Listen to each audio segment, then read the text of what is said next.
তালিকা হচ্ছে হাওরে বানের পানিতে ক্ষতিগ্রস্ত কৃষকদের। খুব শিগগিরই ৩ মাসের আর্থিক সহায়তা দেবে সরকার।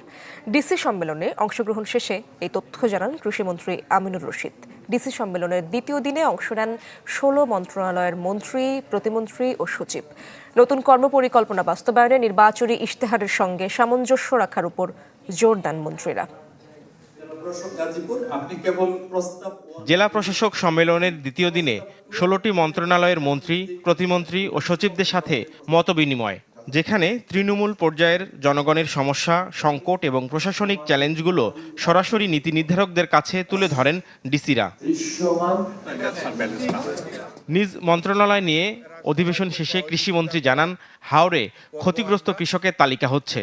এখন যেই পরিমাণ ক্ষতি হয়েছে ওইটা পোষায় দেওয়া তো সরকারের পক্ষে সম্ভব হবে না, তবে এই লোকটা যেন মহা বিপদে যেভাবে মানসিক চাপে আছে ওইখান থেকে একটু লাঘব করা, সেটা ৭,৫০০ টাকা থেকে আস্তে আস্তে আমরা বাড়াবো, উপরের দিকে যাব।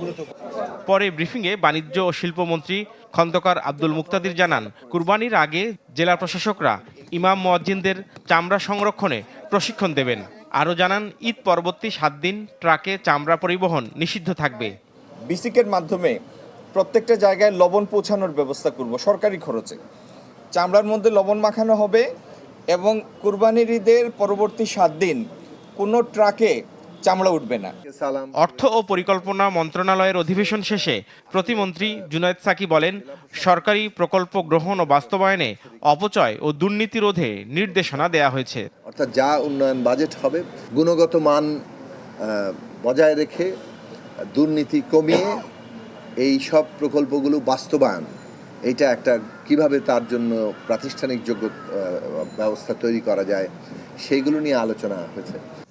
নতুন পরিকল্পনা বাস্তবায়নে নির্বাচনী ইশতেহারের সঙ্গে সামঞ্জস্য রাখার ওপর জোর দিয়েছেন মন্ত্রীরা। নাফিউল ইসলাম, লিংকন, চ্যানেল 24, ঢাকা।